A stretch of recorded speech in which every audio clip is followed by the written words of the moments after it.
একটা কাহিনী শোনাই হাদিস থেকে, তাইলে বুঝে আসবে। আল্লাহর রসুল আমাদেরকে বুঝাইছিলেন, ইরান যখন স্বাধীন হয়ে যায়, পারস্য এটাকে বলে, যখন স্বাধীন হয়ে যায়, উমর রাদিয়াল্লাহু তাআলা আনহুর জামানায় যখন 4 মহাদেশ মুসলমানের কাছে চলে আসে, এশিয়া, আফ্রিকা, ইউরোপ, রাশিয়া, ইসলাম যখন চতুর্দিকে ছড়ায় যায়, যখন ছড়ায় যায় 36 লক্ষ মুরাব্বা মাইল মুসলমানের পরিধি, তখন ক্যাপিটাল ছিল, রাজধানী ছিল মদিনা মুনাওয়ারা। ইরানের বড় ডাক্তার মনে করছে যে যাক, ইরান যদিও একটা মহাশক্তি ছিল, তখন দুনিয়াতে শক্তি দর দুনিয়াটা 2 ভাগেই ভাগ ছিল, হয়তো রোমের আন্ডারে, না হয় পারস্যের আন্ডারে। কিন্তু দুটোটাই যখন ভেঙে গেছে আর মদিনা ক্যাপিটাল হয়ে গেছে, তো সে ভাবছে আমার ক্লিনিকটা মদিনা নিয়ে গেলে ভালো হয়। বড় অভিজ্ঞ ডাক্তার, হেকিম যাকে বলে, তো সে মদিনা মুনাওয়ারায় এসে ক্লিনিক খুলছে। কিন্তু দিন যায়, সপ্তাহ যায়, মাস যায়, কোনো রোগী নাই। তো বলছে এত আশা নিয়ে আসলাম রাজধানীতে, মুসলিম জগৎ দুনিয়ার রাজধানী, ভাবলাম ব্যবসা জমজমাট হবে, যাও যেই কটা রুগী ইরানে থাকলে পাইতাম, এখন তো এখানে একটাও পাই না। তো জিজ্ঞাসা করছে, ভাই রুগী নাই কেন? সবাই বলতেছে এটা তো বলতে পারবো না, রুগী কেন নাই? বলছে এটা আমাকে বলো, তোমাদের নবীজি খাওয়ার পদ্ধতি কি বলছে? বলছে আমাদের নবীজি তো প্রথমে বলছে লা তাকুল হাত্তা তাজু, খিদা না লাগলে কখনো খায়ও না, যদিও তোমার সামনে স্বর্ণ দেওয়া হয়। খিদা না লাগলে যদিও স্বর্ণ দেওয়া হয়। মানেন এটা? কয়জনে মানেন? একজনও তো মানি না, ঠিক না? মানেন? কি এদিকের কেউ মানে? কেউ মানে না। বলছে খিদা না লাগলে খাও না, স্বর্ণ যদি তোমার সামনে রাখে, স্বর্ণ পরিসমান মূল্যবান জিনিস যদি রাখে, খাও না, হাতেই দিও না। বলছে দ্বিতীয় কি বলছে? বোধহয় ইদা আকালতা ফালা তাসবা, যখন খাইবা তো পেট বেড়া খাইবা না। আমরা তো মাঝে মাঝে আল্লাহর উপরও অভিযোগ করি, ঠিক না? যে কি একটা ছোট পেট দিল, 2-4 লোকমাই বইরা যায়, ঠিক না? কি দাওয়াতে সাওয়াতে গেলে এটাই তো কই, ঠিক না? যদি পেটটা একটু বড় হইতো, তাইলে আরো 2-4টা বুটি ভিতরে ঢুকানো যেত, আর 2-1টা রান খাওয়া যেত, ঠিক না? যখন খাবে তখন পেট বুড়া খাবে না। তো বলছে আর কি বলছে? এই দুটাই বলছে। আর বলছে যে খাওয়ার পেটকে 3 ভাগে ভাগ করবে, 1 ভাগ পানি দিয়া ভরবে, 1 ভাগ খাদ্য দিয়া ভরবে, 1 ভাগ খালি রাখবে। তো ক্লিনিক গুটাইতেছে আর বলতেছে ওয়াল্লাহি, কসম ওই জাতে পাকের, মা তারাকা লি ফি তিব্বি শাইআ, ডাক্তারি করার লেগা আমার জন্য কিছু রাইখেই যান নাই। এরকম পদ্ধতি তো চললে জীবনও রোগ হবে না, মৌত ছাড়া রোগ আসবে না। তারপরও আল্লাহ রসুল দেখায় গেছেন। আমরা তো শাগে, মাছে, গোস, ঠিক না? ভর্তা শর্তা সব আইটেম একসাথে খাই, ঠিক না? কি তারপরে বুরহানি থাকলে ওটাও খাই, ঠিক না? তারপরে যদি দই থাকে ওটাও খাই, ঠিক না? তারপরে যদি চা থাকে তাহলে তো কোনো কথাই নেই, ঠিক না? আর যদি দুধ আলা হয় তাহলে তো আরো মজা, ঠিক না? তো আমরা যা পাই সব একসাথে খাই, ঠিক না? অথচ আল্লাহর রসুল দেখায় দিয়া গেছে কোনটা খাইলে কোনটা খাইবা না, কোনটা খাইলে কোনটা খাবা না, কোনটা খাইলে কোনটা খাবা না, দেখায় দিয়ে গেছে। খাওয়ার ভিতরেও আছে।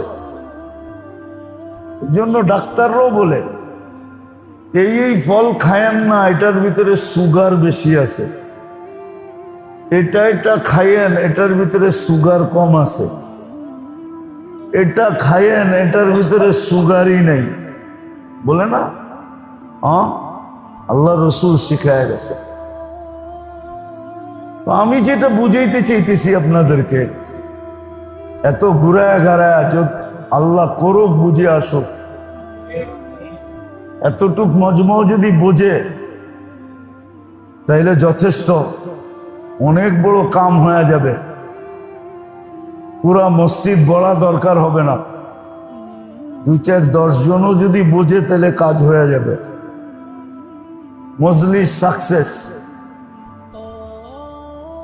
তো আমরা গঠিত হইলাম দেহ এবং দেহের ভিতরে একটা পাওয়ার দ্বারা।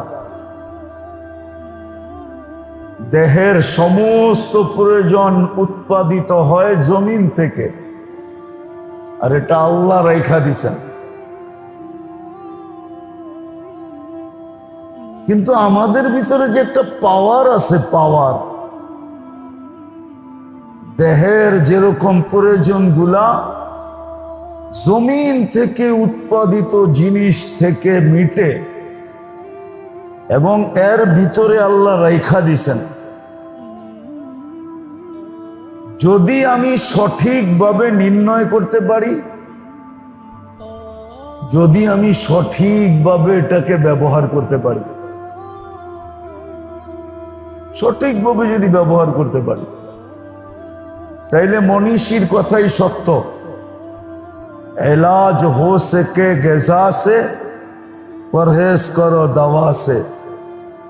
তখন খাদ্য দ্বারা আপনার চিকিৎসা হয়ে যাবে, ওষুধের কাছে দাঁড়িয়েও যেতে হবে না। তো শরীরের প্রয়োজন তো বুঝলাম, মাটির থেকে উৎপাদিত জিনিস দ্বারা মিটে, কিন্তু আমার ভিতরে যে পাওয়ার আছে, আত্মা আছে, রূহ আছে, তিনোটাই এক জিনিসই। পাওয়ার যেটা ওইটাই রূহ, রূহ যেটা ওইটাই আত্মা। এটার প্রয়োজন মিটবে কি দিয়া?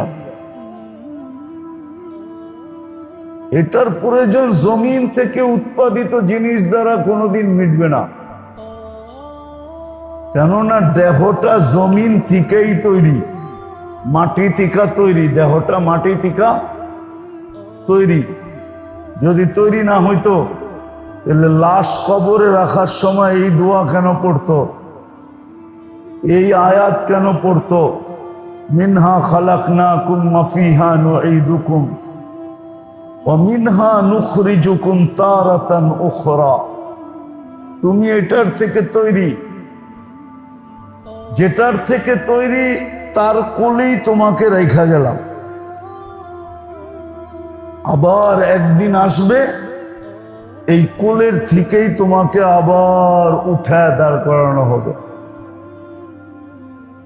এটা মাটির থেকে তৈরি, এটার উপাদান সব মাটির ভিতরে, এ ভিটামিন থেকে নিয়ে জেড পর্যন্ত,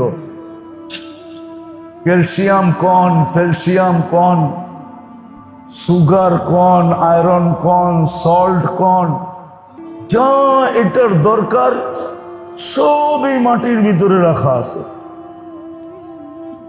কিন্তু আত্মারটা, আত্মা মাটির তৈরি না, পাওয়ার। এটা মাটির তৈরি না, এটা আল্লাহর হুকুম। এটা উপর থেকে পুশ করা হয়েছে, পুশ উপর থেকে আপনার আমার ভিতরে ভরা হয়েছে। বিদায় এটার উপাদান জমিনের সাথে কোনো সম্পর্ক নাই। এটার উপাদানের সম্পর্ক হলো ইবাদত বন্দেগীর সাথে। এটার উপাদানের জন্যই আল্লাহ ইবাদত দিছেন, বন্দেগী দিছেন। ইবাদত বন্দেগী কেন দিছেন? ওই পাওয়ার, ওই রূহ, ওই আত্মার যত উপাদান লাগবে ওটা পুরা হবে ইবাদত দ্বারা। আরেক শব্দে বলতে পারেন ঈমান আমল দ্বারা। ঈমান দ্বারা এবং আমল দ্বারা। এই লাইনে যারা গবেষণা করছেন, ঈমান আমলের লাইনে যারা গবেষণা করছেন, ওনাদেরও একটা যুক্তি আছে, ওনাদেরও একটা কথা আছে। ওই মনীষীরাও একটা কথা লেখছেন যে এলাজ अगर हो सके दुआ से परहेज करो दवा से। শরীর নিয়ে যারা গবেষণা করছে ওরা লেখছে এলাজ अगर हो सके गज़ा से परहेज करो दवा से। চিকিৎসা যদি খাদ্য দ্বারা হয় তাইলে তুমি ওষুধ থেকে হাত ধুইয়া উঠা যাও, ওষুধ ব্যবহার করো না। কিন্তু আত্মা নিয়ে যারা গবেষণা করছেন, আত্মার যারা গবেষক, আত্মার যারা মাস্টার, আত্মার যারা প্রফেসর, আত্মার উপরে যারা পিএইচডি করছেন, ওনারা লেখছেন এলাজ अगर हो सके दुआ से परहेज करो दवा से। এলাজ যদি ঈমান আমল দ্বারা সম্ভব হয়, দোয়া দ্বারা সম্ভব হয়, তাইলে দাওয়ার কাছে আর যেও না, ওষুধের কাছে আর যেও না, ওষুধের কাছে যেও না। আজকে তো না দাওয়া গেজা সে, না দাওয়া দোয়া সে। মুসলমান গেজাও ছেড়ে দিছে, না হালাল দেখে না হারাম দেখে, যা পায় তাই গপ গপ গপ গপ করতে থাকে, তাই ভিতরে ঢুকাইতে থাকে। হালালও দেখে না, হারামও দেখে না, দেখে না। এখন শুধু আছে খালি গায়ে লেখা দেখে হালাল কিনা, গায়ে হালাল লেখা তো হালাল, ঠিক না? কি এটাই তো তাহকিক তো করে না যে আসলেই হালাল কিনা, আসলেই হারাম কিনা। আরে গোস্ত খাইতে তো নিষেধ নাই, আপনি খান না, কিন্তু কেএফসিতে যে খাইতে হইব এটা আপনাকে কে বলছে? হোটেলে বয়া খাইতে হইব আপনাকে কে বলছে? আপনি এই আইটেমই ঘরে বানায় খান, হালাল পদ্ধতিতে খান। আপনি মশকুক কেন খান? মশকুক বুঝেন? সন্দেহযুক্ত কেন খান? এগুলো তো সব সন্দেহযুক্ত। আমি বলতেছি না, পেপার পত্রিকা বলতেছে, ঠিক না? মিডিয়া বলতেছে, ঠিক না? না আমি বলতেছি? কুকুরের গোস্ত, খাসির গোস্ত কয়া খাওয়াইতেছে, ঠিক না? না খাওয়াইতেছে না? হ্যাঁ, আমি বলতেছি? কে বলতেছে? মিডিয়া বলতেছে, ঠিক না? টেস্ট করে পাইতেছে, ঠিক না?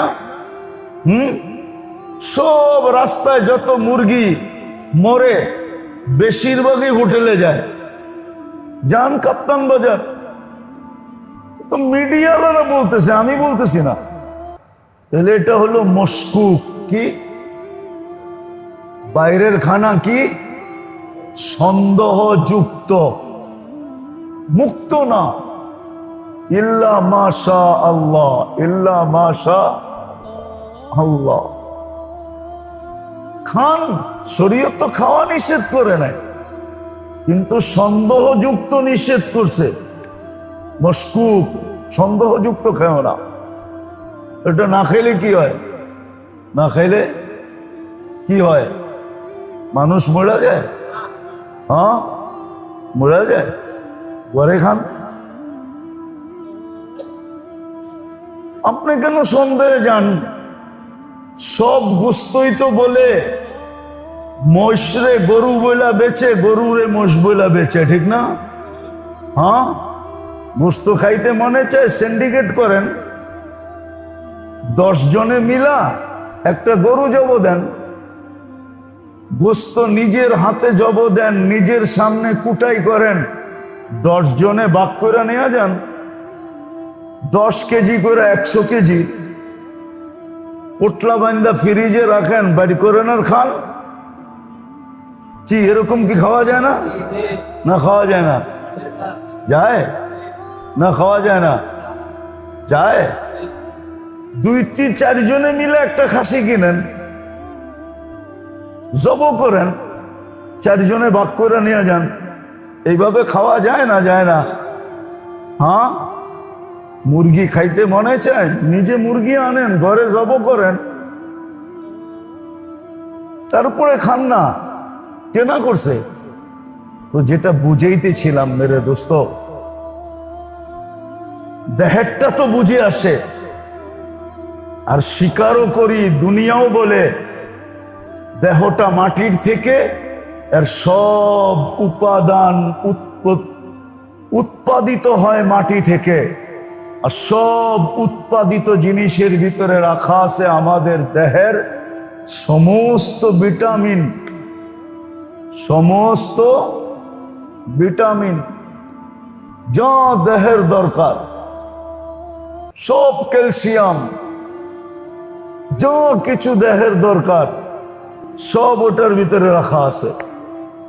এই জন্যই দেহ নিয়ে গবেষক করতে করতে করতে করতে করতে কোন মনীষী লেখা ফেলছেন, সোনার অক্ষরে লেখা রাখা উচিত ছিল, সবার চোখের সামনে রাখা উচিত ছিল, প্রত্যেক ঘরে এটা লটকানো উচিত ছিল যে এলাজ আগার হো সকে গেজা সে, পরহেজ করো দাওয়া সে।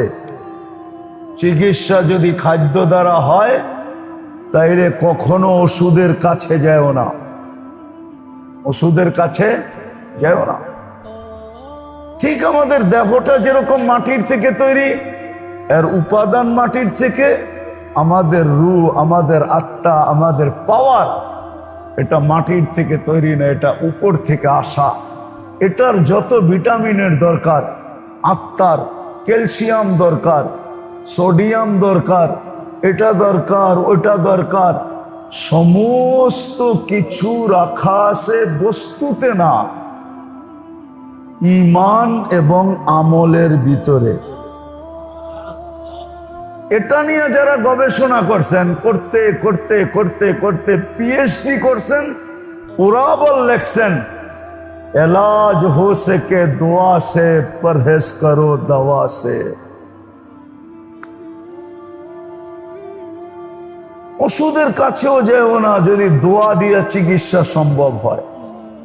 আর দোয়া বলতে জামিয়ে ইবাদত, সমস্ত কিছু দোয়ার অন্তর্ভুক্ত, দোয়ার অন্তর্ভুক্ত। দোয়া খালি হাত উঠানোর নাম না, সবকিছু দোয়ার অন্তর্ভুক্ত। কিন্তু আফসোস এটাই বুঝানো যায় না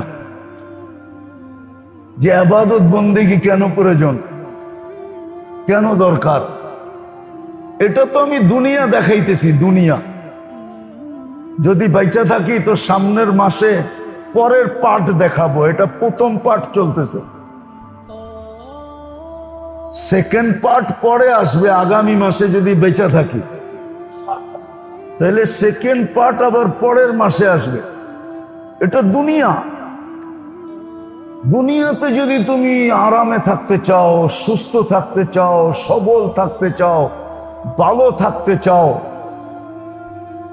তাহলে তোমার আত্মার দুনিয়ায় থাকাকালীন যত প্রয়োজন সব কিন্তু রাখা আছে কিসের ভিতরে? ঈমান আর আপনারা আমি একটা একটা দেখাইতে পারবো, খুলে খুলে দেখাইতে পারবো। কলেমা কেন এটাও দেখাইতে পারবো, নামাজ কেন এটাও দেখাইতে পারবো, রোজা কেন এটাও দেখাইতে পারবো, হজ কেন এটাও দেখাইতে পারবো, সকালের তসবিহ কেন এটাও দেখাইতে পারবো, বিকালেরটা কেন এটাও দেখাইতে পারবো। সব রাখা আছে ঈমান আর কিসের ভিতরে? ঈমান আর আমলের ভিতরে। দিনের আমল, রাত্রের আমল, আমলের ভিতরে রাখা আছে সব ঈমান আর। পানির উপরে বিছাইছি পাওয়ার দিয়া, পাহাড়কে প্যারাক বানাইছি পাওয়ার দিয়া, সমুদ্র, মহান সমুদ্র, নদী নালা প্রবাহিত করছি পাওয়ার দিয়া, পাহাড় ফাইরা ঝর্ণা বাহির করছি পাওয়ার দিয়া। এসব পাওয়ার। তা আপনার আমার ভিতরেও একটা পাওয়ার ঢুকাইয়া দিয়েছেন, পাওয়ার। এই জন্য আমরা দুই জিনিসের সমন্বয়, যদিও কেউ কেউ এইভাবে বলে যে শরীর এবং রূহ দুটার সমন্বয়, আমি একটু ভিন্নভাবে বললাম। দেহ এর ভিতরে ঢুকানো আছে কি কি পাওয়ার, পাওয়ার, পাওয়ার। রূহ আল্লাহর হুকুম। তো দেহের উপকরণ সব কিছু রাখছেন আল্লাহ। দেহের যত উপকরণ দরকার সব কিছু রাখছেন আল্লাহ এই জমিন থেকে উৎপন্ন হওয়া সমস্ত বস্তুর ভিতরে। জমিন থেকে যত বস্তু উৎপন্ন হয় সমস্ত বস্তুর ভিতরে রাখছেন এই দেহের সমগ্র প্রয়োজনীয় উপকরণ। ভিটামিন লাগবে তো রাখছেন এই জমিন থেকে উৎপন্ন হওয়া জিনিসের ভিতরে।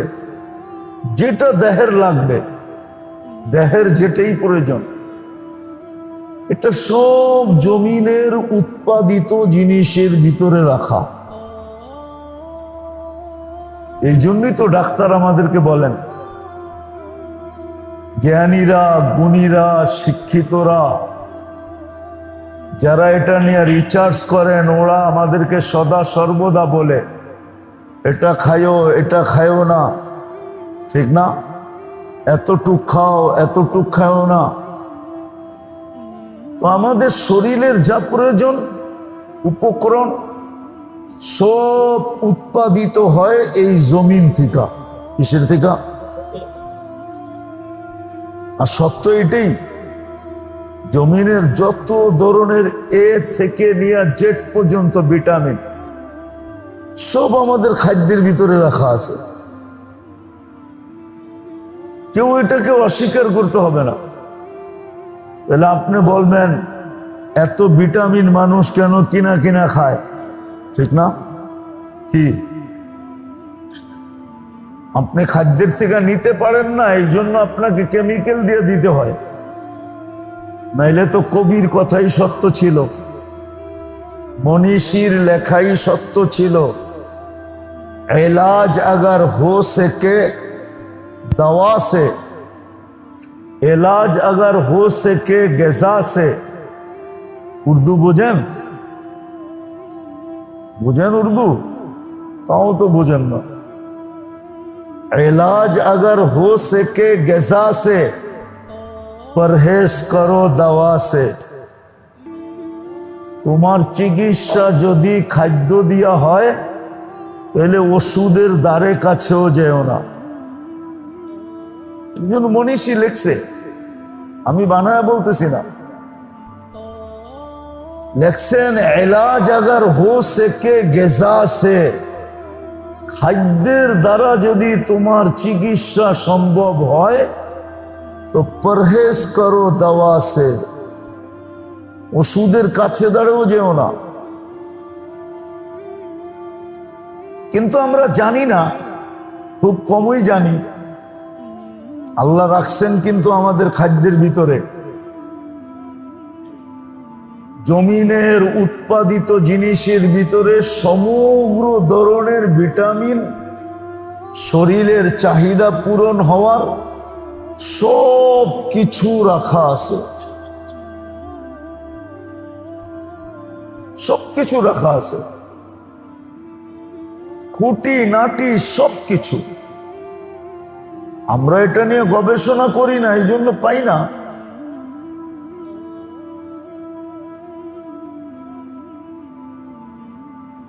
তো শরীরের যা প্রয়োজন তা উৎপাদিত হয় কোত্থেকে? জমিন থেকে।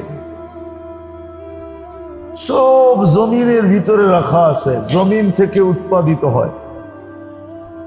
কিন্তু আসল কথায় আসি, শরীরের সমস্ত প্রয়োজন যদি জমিনের উৎপাদিত জিনিস থেকে পুরা হয়, আর এটাই সত্য।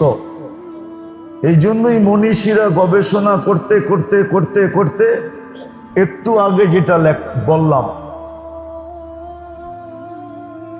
যে খাদ্য দিয়ে চিকিৎসা করো, ওষুধ দিয়া না। আমরা করতে জানি না।